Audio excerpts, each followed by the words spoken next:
Hello, welcome back to my channel. My name is Arianna. I make lots of lifestyle and bookish content.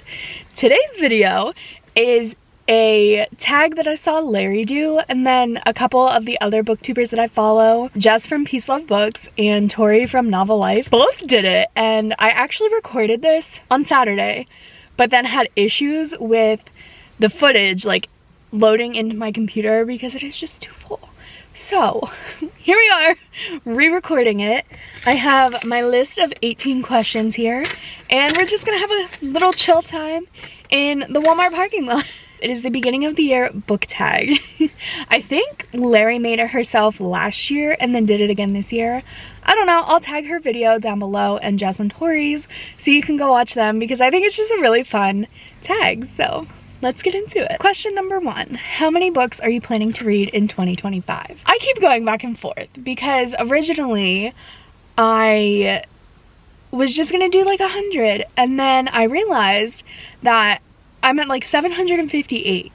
So there's only 242 books until I hit 1,000, and then I can say I've read 1,000 books in a year. Oh my god, in 5 years. I think I'm gonna try it. I don't know that it's gonna work. But I couldn't just leave it at 242. That's not like a nice even round number. No. And then 245 just wasn't round enough, you know? So here we are, 250, and I've done it before. Like, I've read 307 books in 2022. It's possible, especially with audiobooks. I'm really hoping that I can pull through, but also I want to start writing and like sharing my writing. So if I do that, that's obviously going to take time away from reading. So if I do go through with that, it's going to go down to like probably 100. Number 2, what is a book you're likely to reread this year? So I don't really do a lot of rereads. I just like to read so many new authors, like new to me authors and new to me series and stuff. So I'm gonna say Iron Flame because I only got like 28 chapters in and then like soft DNF'd it. So I'm currently reading / listening to the graphic audio of Iron Flame in preparation for when Onyx Storm comes out next week. So we're gonna go with Iron Flame. That's probably the reread that I will do this year. What is a priority read on your 2025 TBR? Well, I'm so excited about this book. I first read Sarah Penner in 2021 when The Lost Apothecary came out. Like, the quickest way I could get that book or get my hands on that book was subscribing to Book of the Month. So I've just loved her book so much since then. So her new book comes out in, I want to say March or April, but it is called The Amalfi Curse, and I've been there. I've been to the Amalfi Coast and I loved it so much. It is one of my favorite places I've ever traveled to. So I'm just so excited for this book, and like, they're like literary fiction. They're not romance, which is wild because I mostly only read romance. But her books, they have like some sort of literary fiction crack in them because I just eat them up and leave no crumbs. And I'm hoping that I do that with this book. 4, an author you won't be reading anymore this year. So I have thought about this a lot, and I hate saying definitively that I won't read an author, but for the most part, I have tried reading Tia Louise's books before, and the first couple I really loved, but ever since that first couple, they've been like hit or miss, and a lot more misses than hits. So I don't know why I just haven't been like vibing with her books, but I haven't. So I think I'm going to say Tia Louise. Some guy like drove by and was staring. I hate to say because she's so sweet, and like, she has sent me early arcs of so many of her books, and I feel so bad because I just don't vibe with them for whatever reason. But maybe she'll come out with a banger that just really hits at the right time for me. I don't know. Number 5, something new you want to read, genre, trope, whatever. So I do really love reading new to me authors and just like reading diversely. One of my friends says I probably read the most diverse of all of her friends, which I wear that crown. So I noticed last year that I only read 10% of non-romance books.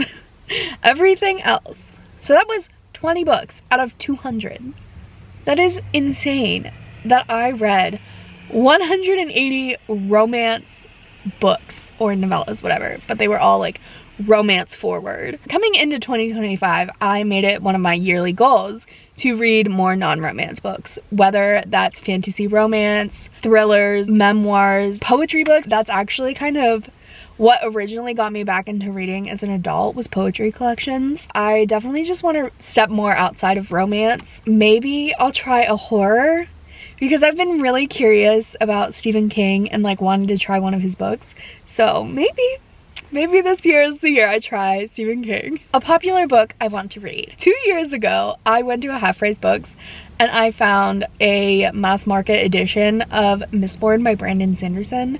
And it has sat on my bookshelf for 2 years because I'm so intimidated by his books and his backlist and like the reading order and all of that. I keep seeing his name everywhere. Like, the hardcore fantasy readers love Brandon Sanderson, and like I've seen some of his writer tips videos on like TikTok and stuff. He sounds so smart and like obviously knowledgeable about the field because he's published what feels like a million books, right? So I definitely want to actually prioritize and get to Mistborn by Brandon Sanderson. Most anticipated 2025 release. So a few of mine have already came out. All the Missing Pieces by Catherine Cowles, Switch by Kat Blackthorne, Visions of Darkness by A.L. Jackson, The Amalfi Curse by Sarah Penner. Alexandria Bellafleur is coming out with a fantasy romance. Devaney Perry also has a fantasy romance coming out. I really feel like I'm in my fantasy era right now. What is a bookish goal you have for 2025? I kind of talked about my like reading challenge goal, but I also want to try to hit 100,000 pages read. It is possible. I've seen people do it with like around 250 books, so we're hoping. But I'm also taking part in the Storygraph challenge where you track your pages read every day, so that's actually where I am finally transitioning to updating Storygraph and then Goodreads. I also made my own challenge. So I called it Tackle the TBR, and I put in every book I own and have not read. And like other people can join, but like obviously they're not going to own the same exact books, but you can still participate in the challenge, I think. So far I have finished two. Go me! That's so good for only having read 9 books so far. That's a great ratio. What is a book on your TBR that you probably won't ever read? Could I say Mistborn by Brandon Sanderson? Just because of how daunting that series and his books feel. But I'm determined. I'm gonna give it a try eventually. I just need the push. Think of all of like my physical books that I own. That has the highest chance of me not reading it. A series I want to read this year. Well, I do have a setup on Notion where I am tracking the over 80 series that I have started and not finished. So, there's a lot of them. I have it set up to some where I've just read like 1 or 2 books in the series. Other ones, I only have like 1 book left and I just have to finish them. So I know one for sure is like the Redemption Hill series by A.L. Jackson. I never finished the 4th book. Catch up on the Empyrean now that I know that I'm enjoying book 2. What else? There's so many. Your auto by authors of 2025. I feel like this list doesn't really change for me. I'm definitely gonna buy Alexandria Bellafleur's new book, Kennedy Ryan's new book. I can't remember the name, but it's the purple cover. I loved Before I Let Go. Why can I not remember the second book? This Could Be Us? This Could Be Us. Maybe Ashley Herring Blake if she publishes something. Katie Robert is always one. Kat Blackthorne. A book to show adaptation you're excited about. I don't know. I don't really know when any of them come out.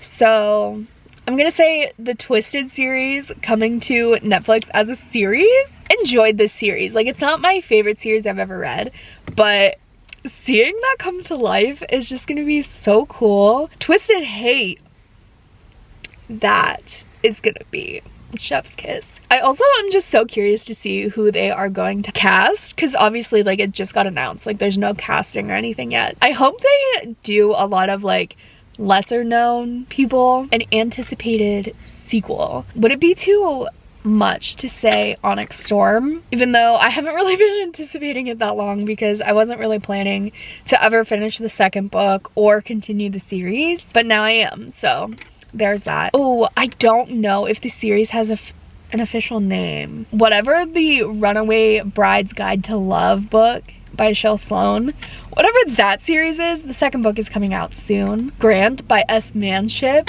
that comes out in April. I love her work. I did edit like 4 of her books for her, which I don't anticipate to be the editor for this book, so I'm very excited to just read her again as a reader. Bookish things we're leaving in 2024. Biphobia. Just because it's a sapphic romance does not mean both characters are lesbians. There are other things out there. Like, what do you think the B in LGBTQ stands for? Bye. Judging other people for what they read. Bye. What you should expect from me this year. For right now, I feel called to mostly only do book content. I don't know, maybe once spring comes and I can actually get outside and do things, I'll do more like outdoorsy vlogs, or, you know, doing actual things, not just staying cooped up in the house all the time. For right now, it's gonna be bookish stuff. I do hope to move, so there will be moving content when I do move. You know, nothing is set in stone, so it's just a hope and a prayer right now. How has your reading taste evolved in the last year? Lately, I haven't really been feeling pulled towards as many romances. I really am like drawn to the fantasy books right now. I guess I want like more. Not just the romance, not just the spice. I just finished a book recently and it didn't have a lot of tension like the first book in the series did, and I was really missing that, and so it was really hard to get through the rest of that book because there was just no tension. Like, I need the angst, I need the tension. Definitely want more like emotionally charged books. Booktube creators who inspire me. So I think an obvious one because of this book tag is Larry Reed. I think she's so much fun. I recently just watched her video with her mom doing like a book recommendation video, and it made me so happy to see that. Like, her mom is Larry but aged up. It is so wild how similar they are, and like the way that they talk to, like, it's just so cute. And it was really like making me wish that, you know, my mom was still alive so that we could have that kind of relationship around books. But I don't know, it just it was such a feel-good video, and I just love her humor anyways. Also, Jess from Peace Love Books, I love her, adore her. I did get to meet her last year when I went to a book signing, so that was really fun. Every time I see that she's uploaded, I am watching that, and then I'm texting bestie Tiara, I'm like, oh my god, did you see Jess's new video? Jess has a video, go watch it. And like, if she sees it first, she's like, oh my god, did you see Jess's new video? So like, we're just always watching her videos, and I think it's so fun to like have seen and met people in real life and then go and watch their YouTube videos, because it's like, oh my god, I've seen them, like, they are actually a real person. So I just think that's so cool. Also, Tori from Novel Life. They are besties. They have a podcast together. Love Tori's content, especially because she reads, like, both of them, Jess and Tori, they both dabble more in the historical fiction, and that's something that I just am so, like, I don't even know where to begin if I did try historical fiction. And like, I know that I would go with their recs. I just love watching their podcast. On my Spotify Wrapped last year, they probably would have been the #1 podcast, except for the fact that I exclusively watch it on YouTube. And even at the beginning, like right after Wrapped happened, I started listening to them on Spotify. And I was like, no, I need to see their faces.